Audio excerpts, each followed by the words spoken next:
Media మిత్రులందరికీ కూడా నా హృదయపూర్వక నమస్కారం. గడిచిన 2-3 రోజుల నుంచి ఏదైతే సిట్ ఏర్పాటు చేశారో వారి ఆధ్వర్యంలో రాష్ట్రం మొత్తం ఎక్కడైతే అల్లర్లు జరిగినాయో ముఖ్యంగా పల్నాడులో తిరుగుతూ ఉన్నారు. దాని గురించి విచారణ జరుపుతూ ఉన్నారు. ఈ సిట్ అధికారులకి మా వైపు నుంచి కూడా మేము రిక్వెస్ట్ లెటర్ పంపిస్తూ ఉన్నాం. దీన్ని పూర్తి ఎటువంటి ఆధారాలు లభించినా కానీ అన్ని యాంగిల్స్లో కూడా దీన్ని విచారించాలని చెప్పి వారిని కోరుతా ఉన్నాం. ముఖ్యంగా గడిచిన 4 రోజుల నుంచి ఎలక్షన్స్ అయిపోయిన 4 రోజుల నుంచి 5 రోజుల నుంచి కూడా వైఎస్ఆర్ కాంగ్రెస్ పార్టీ వైపు నుంచి డెలిబరేట్గా ఒక మెసేజ్ని అయితే తీసుకెళ్ళడానికి ప్రయత్నిస్తూ ఉన్నారు. దాంట్లో మొదటిది ఏదైతే ఈ పల్నాడులో జరిగిన గొడవలకి కారణం ఇదేదో ఒకసారి కాదు, దాదాపు 4-5 సార్లు ఇది సాక్షి మీడియా పేపర్లో వేయటం జరిగింది. చాలామంది ఎమ్మెల్యేలు దీని గురించి మాట్లాడటం కూడా జరిగింది. దాంట్లో మొట్టమొదటిది ఎక్కువగా మాట్లాడుతూ ఉంది ఏమిటంటే దీని గురించి కూడా విచారణ చేయాలని సిట్ వారిని కోరుతా ఉన్నాం. మొట్టమొదటి మాట్లాడుతూ ఉంది ఏంటంటే నాకు అక్కడున్న ఎస్పీ గారు ఎలక్షన్ సమయంలో బిందు మాధవ్ గారు ఎవరైతే ఉన్నారో వారి ఫ్యామిలీతో మాకు ఏదో పరిచయం ఉన్నట్లు, మేమేదో చాలా దగ్గర స్నేహితులు అన్నట్లు, వారి భార్య మా భార్య ఏదో దగ్గర స్నేహితులు అన్నట్లు ఏదో దీన్ని డెలిబరేట్గా ఈ మెసేజ్ని ఒకసారి కాదు దాదాపు 4-5 రోజులుగా దీన్ని పంపిస్తూ ఉన్నారు. ప్రతి చోట కూడా ఇది పబ్లిష్ చేస్తూ ఉన్నారు. దీన్ని సిట్ వారిని కోరుతా ఉన్నాం, మా వైపు నుంచి క్షుణ్ణంగా పరిశీలించండి. మా కాల్ డేటా తీసి పరిశీలించండి. వాళ్ళ కాల్ డేటా మరి అధికారి కాబట్టి అది మీ చేతిలో ఉంటుంది. మా వైపు నుంచి మా కాల్ డేటా, మా చుట్టుపక్కల ఉన్న వారి కాల్ డేటా ఏదైతే ఉందో వాటిని తప్పకుండా తీసి పరిశీలించాలని చెప్పి కోరుతా ఉన్నాం. ఏదైతే ఎస్పీ బిందు మాధవ్ గారి ఫ్యామిలీ పైన ఏ విధంగా ఏదో నిరాధారమైన ఆరోపణలు చేస్తూ ఉన్నారో, ఏదో మాకు వారికి సంబంధం ఉందని, ఇది పూర్తి అవాస్తవం. వారి ఫ్యామిలీ మా ఫ్యామిలీ ఎప్పుడు కూడా కలిసింది లేదు, మాట్లాడింది లేదు, ఎప్పుడు కూడా ఫోన్లో కూడా మాట్లాడింది లేదు. అసలు ఆ మనిషి అనే వారి ఫ్యామిలీ వైపు నుంచి పరిచయం ఉంది కూడా లేదు. అటువంటిది ఆధారం ఏమి లేకుండా ఈ విధమైన ఆరోపణలు చేస్తూ దీన్ని జనంలోకి తీసుకువెళ్ళడానికి ప్రయత్నించడం అనేది చాలా బాధాకరమైన విషయం. దయచేసి కొద్దో గొప్ప ఏమన్నా నిజంగా ఉంటే మాట్లాడితే కరెక్టే, కానీ ఏమీ లేకుండా ఇలా మాట్లాడటం అనేది, మాట్లాడిన దాన్ని సాక్షి పేపరు, సాక్షి టీవీ ఛానళ్ళు విపరీతంగా పబ్లిష్ చేయటం అనేది ఇది తప్పు. దీని గురించి దయచేసి సిట్ వారిని కోరుతా ఉన్నా.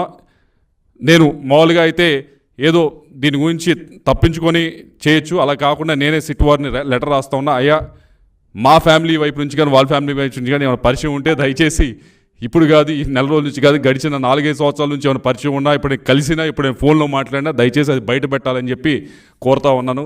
ఇంతకంటే ఓపెన్గా ఎవరు కూడా ఛాలెంజ్ చేయలేరు, అంత ఓపెన్గా నేను ఛాలెంజ్ చేస్తూ ఉన్నాను. రెండోది చెప్తా ఉంది ఏమిటంటే ఏదో మాకు ఆ రోజు ఎలక్షన్ రోజు పోలీసుల వైపు నుంచి ఇదిగోండి టీడీపీ చెప్పినట్లు ఆడిందని చెప్పి ఏదో కథనం, పల్నాడులో హింసకు పోలీసులే కారణం అని, అట్టడుగున టీడీపీకి సహకారం అని చెప్పి ఒకరోజు ఇలా వివిధ ఆర్టికల్స్ని పబ్లిష్ చేయడం జరిగింది. అయ్యా, మేము ఎలక్షన్స్కి 15-20 రోజుల ముందే దానికి సంబంధించిన ఆఫీసర్స్ అందరికీ కూడా ఎస్పీ గారు, ఐజీ గారు అందరినీ కూడా కలిసి మా వైపు నుంచి ఒక లెటర్ ఇవ్వడం జరిగింది. ఇదిగోండి మేము ఐడెంటిఫై చేసిన ఈ 140 నుంచి 150 సెన్సిటివ్ బూత్స్, ఇది ఓపెన్ లెటర్, ఇదేమి దాచేది కాదు, మీరు చెక్ చేసుకోవచ్చు. ఇది నేను పబ్లిక్గా మీడియాకు కూడా ఇస్తున్నాను, యూ క్రాస్ చెక్ ఇట్. 140 నుంచి 150 బూత్స్ ఉన్నాయి, మొత్తం సెన్సిటివ్ బూత్స్ మా పార్లమెంట్లో. దీనికి సంబంధించి మీరు కొద్దిగా బందోబస్తు అనేది జాగ్రత్తగా చేయాలి అని చెప్పడం జరిగింది. చెప్పినప్పుడు ఇంకో విషయం కూడా చెప్పాం, మేము ఇవ్వటమే కాదు అటువైపు పార్టీ వాళ్ళు కూడా ఇస్తారు, ఒక 140, 150 ఈ 300 బూత్స్ని మీరు సరిగ్గా మ్యాన్ చేస్తే చాలు, ఇక్కడ ఎటువంటి ఇబ్బందికరమైన సంఘటనలు జరగవు, ఎటువంటి వైలెన్స్ జరగదని చెప్పి మేము ఇవ్వటం జరిగింది. ఆ 140, 150 బూతులకు సంబంధించి ఏ విధంగా బందోబస్తు పెట్టారు, ఏదో ఎటువైపు నుంచి చెప్తా ఉంది ఏంటంటే మాకు సంబంధించిన మాకు ఫేవరబుల్గా ఉన్న బూత్స్లో ఏమైనా తక్కువ పెట్టారు, వాళ్ళకి ఫేవరబుల్గా ఉన్న బూత్స్లో ఏమైనా విపరీతంగా పెట్టారని చెప్పి మరొక ఆధారం లేని ఆరోపణలు చేస్తూ ఉన్నాను. దానికి సంబంధించి కూడా ఏదైతే మేము మా బూత్ ఏజెంట్స్ అడగడం జరిగింది, అయ్యా మీరు బూత్లో కూర్చున్నారు, ఈ బూత్లో కూర్చున్నప్పుడు మనకి కొద్దిగా ఇబ్బందికరంగా మనకి అన్ఫేవరబుల్గా ఉన్న బూత్స్ లిస్ట్ ఏదైతే మనము ఇక్కడ సెన్సిటివ్ బూత్స్ అని మనం ఐడెంటిఫై చేసామో ఆ బూత్స్లో ఉన్న సెక్యూరిటీని ఒకసారి మీరు లిస్ట్ ఇవ్వండి అని చెప్పి వాళ్ళు అడగడం జరిగింది. ఎంతమంది ఉన్నారు, ఎంతమంది పోలీసులు ఉన్నారు, ఎంతమంది సిఆర్పిఎఫ్ ఉన్నారని చెప్పి మీరు కావాలంటే చెక్ చేసుకోవచ్చు. ఇది కూడా పబ్లిక్గా నేను పెడతా ఉన్నా. అంటే మా బూత్లో ఏజెంట్స్ కాబట్టి ఇచ్చింది ఒక 5-10% కొద్దిగా అటు ఇటు డిస్క్రిపెన్సీ ఉండొచ్చు. కానీ దాదాపుగా ఇది ఏదైతే నిజంగా అక్కడ సెక్యూరిటీని ఏర్పాటు చేశారో దాని డేటాని ఇక్కడ మా వాళ్ళు చూసిన డేటాని ఇక్కడ పెడతా ఉన్నాం. కాబట్టి దీన్ని కూడా ఒకసారి వెరిఫై చేసుకోండి. దీన్ని వెరిఫై చేసుకున్న తర్వాత మీకు తప్పకుండా అర్థమవుతుంది. ఎందుకంటే దీంట్లో కూడా మేము ఇక్కడ పెదకూరపాటు చూసారంటే దాదాపుగా 20 బూత్లు ఇస్తే దీంట్లో దాదాపు 17 బూతులు ఒక కానిస్టేబుల్నే మేము సెన్సిటివ్ బూత్స్ అని ఐడెంటిఫై చేసిన దాంట్లో 20 బూతుల్లో 17 బూతుల్లో ఒక కానిస్టేబుల్ మాత్రమే పెట్టడం జరిగింది. ఇలా ప్రతి నియోజకవర్గాన్ని ఇచ్చాం. నర్సరావుపేట ఇచ్చాము, అలాగే సత్తెనపల్లి ఇచ్చాము, మాచర్లు ఇచ్చాము. అన్ని బూతులు కూడా ఇది కూడా ఏదో సీక్రెట్గా ఉంచేది కాదు, ఇది కూడా ఓపెన్గానే మేము పెడతా ఉన్నాం. ఇది కూడా దయచేసి మరొకసారి సిట్ వారిని కోరుతా ఉన్నాం, ఇది కూడా వెరిఫై చేయండి. ఇది కూడా మేము ఇచ్చిన లెటర్కి ఏమన్నా అనవసరంగా ఎక్కువ మీరు అనుకున్న విధంగా మాకు ఫేవర్ చేశారు అనుకుంటే కనుక దీన్ని కూడా దయచేసి బయట పెట్టాలని చెప్పి మేము సిట్ వారిని కోరుతా ఉన్నాం. అలాగే మూడో ఆరోపణ ఏమిటంటే పోలింగ్ రోజు మాకేదో మా కనుసన్నలో ఏదో జరిగింది, మేమేదో చాలా ఇన్ఫ్లుయెన్స్ చేసామనే ఒక ఆరోపణ చేస్తూ ఉన్నారు. దాని గురించి కూడా సిట్ వారిని దయచేసి వెరిఫై చేయమంటా ఉన్నాం. ఐఎమ్ రెడీ టు గివ్ నా ఫోన్ డేటా ఇవ్వడానికి నేను రెడీ, కావాలంటే నా డివైస్ ఇవ్వడానికి కూడా రెడీ. మా వైపు నుంచి ఏ విధమైన ఏ ఆఫీసర్కైనా ఏ స్థాయి ఆఫీసర్కైనా ఫోన్లు చేసి మా వైపు నుంచి మేమేమన్నా అన్డ్యూ రిక్వెస్ట్ అడగకూడని రిక్వెస్ట్లు ఏమైనా అడిగితే తప్పకుండా దాన్ని బయట పెట్టాలని చెప్పి సిట్ వారిని కోరుతా ఉన్నాం.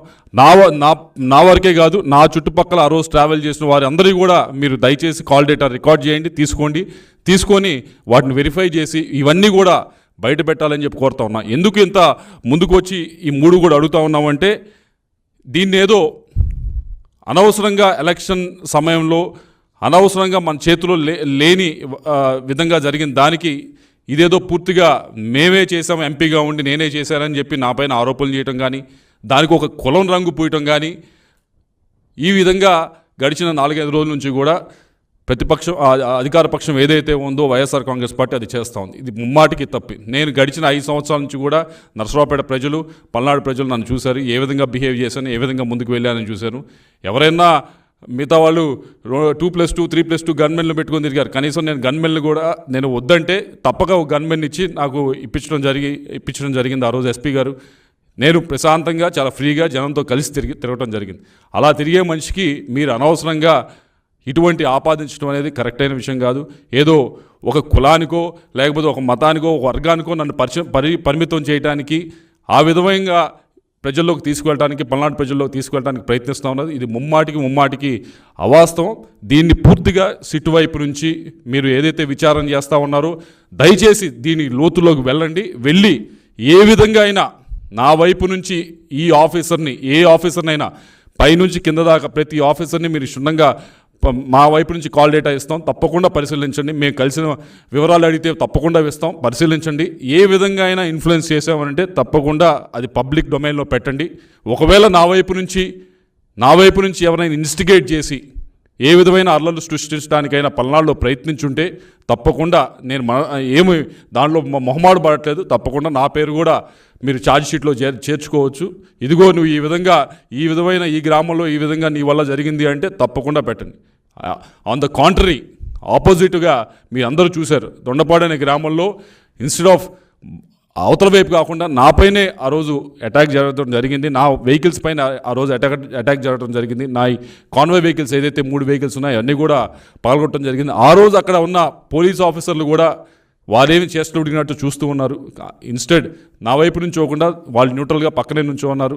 కాబట్టి మీరందరూ కూడా దయచేసి ఇటువంటి దుష్ప్రచారాన్ని మానుకోవాలి అని చెప్పి కోరుతూ మరొకసారి సిట్ వారిని దీన్ని క్షుణ్ణంగా పరిశీలించండి, లోతులోకి వెళ్ళి పరిశీలించండి. నేను ఏదైతే చెప్తా ఉన్నానో ఒకటి ఏదో ఆ రోజున్న ఎస్పీ గారికి మా ఫ్యామిలీకి ఉన్న ఏదో సంబంధాలు ఉన్నాయని ఏదో అపోహలు కలిగించు కథలు రాస్తూ ఈ 5 రోజుల నుంచి కూడా మీరు సృష్టిస్తున్న కథలకి దయచేసి ఏదో తప్పకుండా వాటి లోతులోకి వెళ్ళి పరిశీలించి ఈ కథకి తెరదించాలని చెప్పి కోరుతా ఉన్నా. రెండోది, మేమేదో కొన్ని బూతుల్లో మాకు అడ్వర్స్గా ఉండే బూతుల్లో మాకు అన్డ్యూ అడ్వాంటేజ్ వచ్చిందని మీరు ఏదో ఫీల్ అవుతా ఉన్నారు కదా. మేము ఇచ్చిన 150 బూతులకి లిస్టు కూడా ఇవ్వడం జరిగింది. వాటిని సిట్ వారు దర్యాప్తు చేసి మాకేమన్నా అన్డ్యూ అడ్వాంటేజ్, మేము చెప్పిన సెన్సిటివ్ బూత్స్లో ఎక్కువ సెక్యూరిటీ పెట్టి మాకేమైనా అడ్వాంటేజ్ ఇచ్చారో లేదో ఒకసారి అది కూడా పబ్లిక్ డొమైన్లో పెట్టాలని కోరుతా ఉన్నా. అలాగే పోలింగ్ రోజు ఏదో మాకు అన్డ్యూ అడ్వాంటేజ్, ఆ రోజు కూడా ఏదో మేము చెప్తేనే అధికారులు అటు కదిలారు ఇటు కదిలారని చెప్తా ఉన్నారు. కాబట్టి దయచేసి మా కాల్ డేటాను తీసుకొని, మాదే కాదు మా చుట్టుపక్కల ఉన్న ఆ రోజు మాతో కారులో ప్రయాణిస్తున్నా, మా వెనకమాల కారులో ప్రయాణిస్తున్నా ఎవరిదైనా కాల్ డేటా తీసుకొని, ఎవరినైనా ఏ అధికారినైనా ఎస్ఐ నుంచి పైదా ఐజీ దాకా ఎవరినైనా మేము ప్రలోభాలు గురి చేస్తే, మేము ఎవరినైనా పుష్ చేస్తే, ఎవరినైనా ఇబ్బంది పెడితే తప్పకుండా వాటిని కూడా పబ్లిక్ డొమైన్లో పెట్టాలని చెప్పి కోరుతూ, సిట్ వారిని ఈ ఏదైతే ఇన్వెస్టిగేషన్ చేస్తూ ఉన్నారో వాటిని లోతులోకి వెళ్ళి పరిశీలించి వీటన్నిటిని కూడా పబ్లిక్ డొమైన్కి తీసుకురావాలని కోరుతూ, మరొకసారి మీరందరూ పల్నాడు ప్రజలందరూ కూడా గడిచిన 5 సంవత్సరాల నుంచి నన్ను చూశారు, నన్ను ఆదరించారు. ఇవన్నీ కూడా మీరు దయచేసి ఏదో అపోహలకు తావివ్వకుండా ఏదైతే సిట్ వారు ఇన్వెస్టిగేషన్ చేస్తూ ఉన్నారో వాటిని ఒకసారి క్షుణ్ణంగా మీరు కూడా పరిశీలించి, దాని తర్వాత ఏదైతే సాక్షి వైపు నుంచి కానీ వైఎస్ఆర్ కాంగ్రెస్ పార్టీ వైపు నుంచి కానీ చేస్తున్న దుష్ప్రచారాన్ని మీరందరూ కూడా నాకు తెలిసి నమ్మరని చెప్పి, అయినా కూడా ఒకసారి మీరు దీన్ని పరిశీలించాలని చెప్పి పల్నాడు ప్రజలందరినీ కూడా కోరుతా ఉన్నాను.